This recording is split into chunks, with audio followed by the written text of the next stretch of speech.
It seems that one of the oldest plastic kits in Warhammer 40k is finally getting an update. Say hello to the new Eldar Guardians.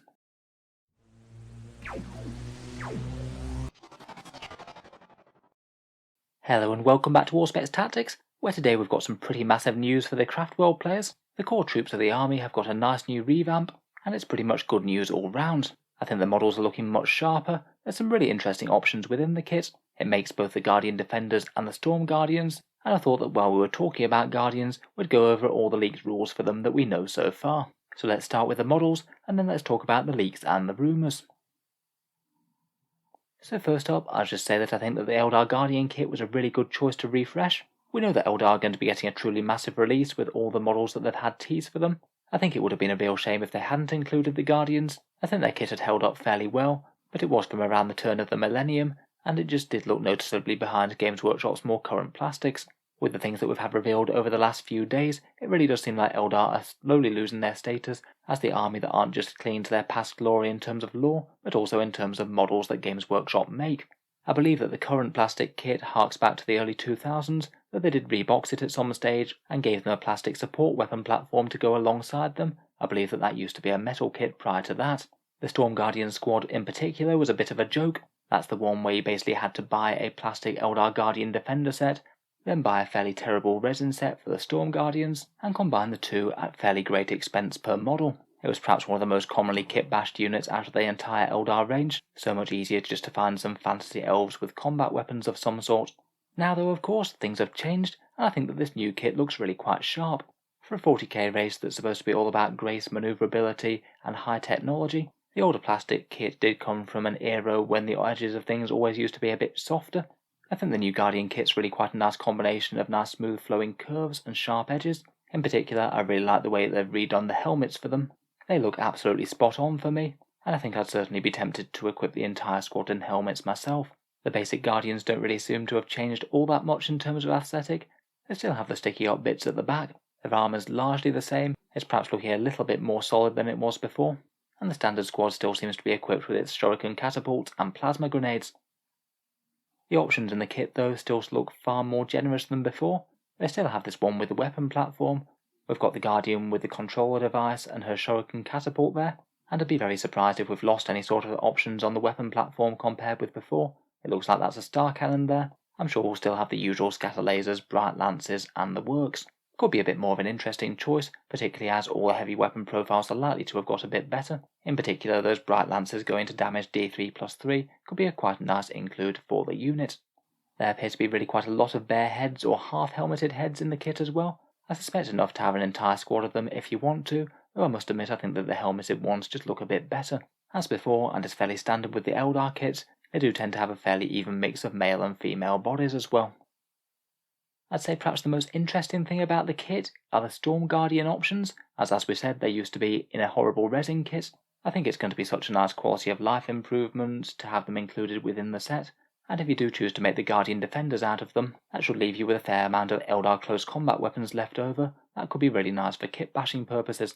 I'm not sure if those swords are just going to represent power swords, or maybe they might just be the updated rules for Eldari blades, and I'm not too sure whether they're going to be able to take the entire squad with them, or whether they might have to mix and match with the chain swords. It seems like that would be really quite a lot of arms to have in the kit, if they are going to allow you the choice of sword or chainsword for every single model in the unit. Previously, the main difference was that the Eldari blade allowed you to re-roll hit rolls, and the chainsword gave you +1 attack. It'll be interesting to see what the differential is in the new codex.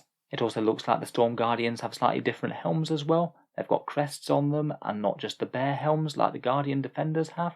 And then, as shown off here, they've got a couple of interesting options within the unit. At least one of them can take a fusion gun. That is an option from the current datasheet, and probably that's going to mean that they're going to get the option of a flamer as well. I'd say perhaps the single most interesting update though is this Serpent Scale Shield platform. I think this one's really quite an intelligent option, as it means that the support weapon platform isn't wasted if you're taking a Storm Guardian squad.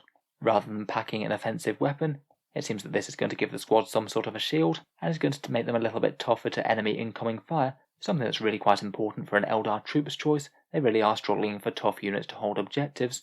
If it's cheap enough and it makes them tough enough, this could be a really useful thing to have around in a unit. It sounds like a particularly useful thing for a Storm Guardian squad anyway. as they're not exactly famed for being the absolute pinnacle of the elite melee in the Eldar Codex. I do feel that they sort of run the risk of both being fairly fragile and not all that hard-hitting when they get there, which often meant that they weren't used all that commonly in the past, besides just for grunt work and actions and objectives. Overall though, I think it's looking like a great new reimagining of a classic kit, and I think that Games Workshop have done a good job. Moving on, let's just touch on their leaked rules that came from that Eldari Discord server advent calendar. These are ones that reportedly came from the playtesters version of the codex, so a few things might have changed, but to be frankly quite amazed if the vast majority of the rules in this weren't accurate at the time that it releases. First up, apparently Guardians of both flavours are going to be getting a 4+ armor save. That seems perfectly reasonable to me. It's exactly what the Cavalite warriors of the Drakari got, and I think it's easily believable that they could be that tough with their advanced mesh armor, basically giving them the same sort of defense as the Aspect warrior armor that looks quite similar. Again, a bit of toughness on usually fragile Eldar is very much a welcome thing, and particularly so on troops who care more about being tough and holding things a little bit more than they care about their killing power, which usually tends to be best done by elites anyway.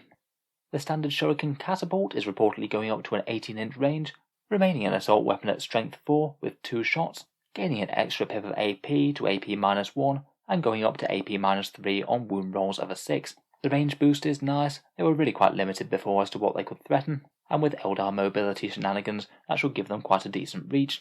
The AP-1 I think is fairly necessary in 9th edition, and that should make a barrage of Shuriken fire be decently effective both against infantry and things like toughness 7 vehicles. It just seems to be the general trend in 40k this edition that everything gets that little bit more lethal when it comes out.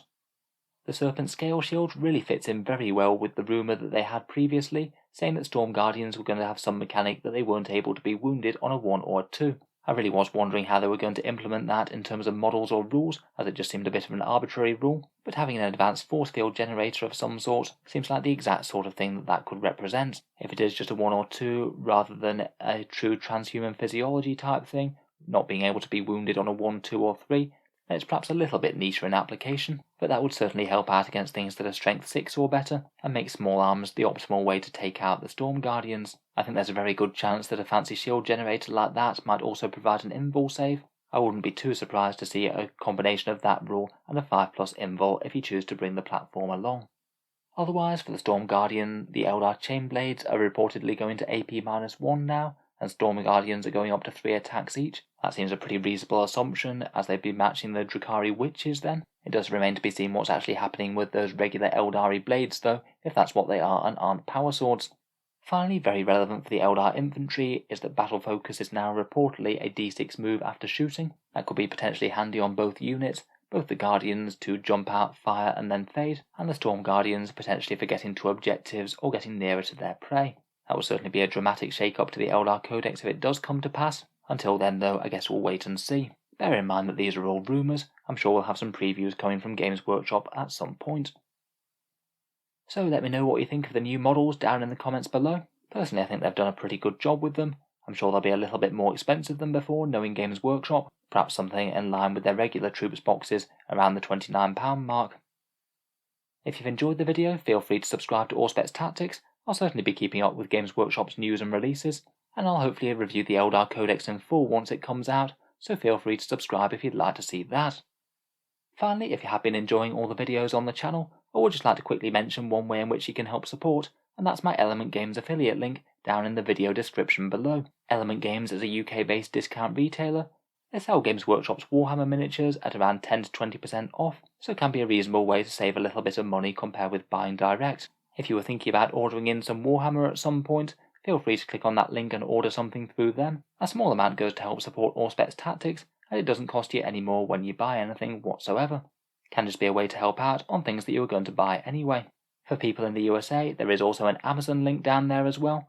That works in much the same way. Click the link, buy literally anything whatsoever from Amazon, and a small amount goes to help support the channel. Again, can be a way to help out on things that you were going to buy anyway. In any case, a massive thank you for listening, and I'll hope to see you guys next time.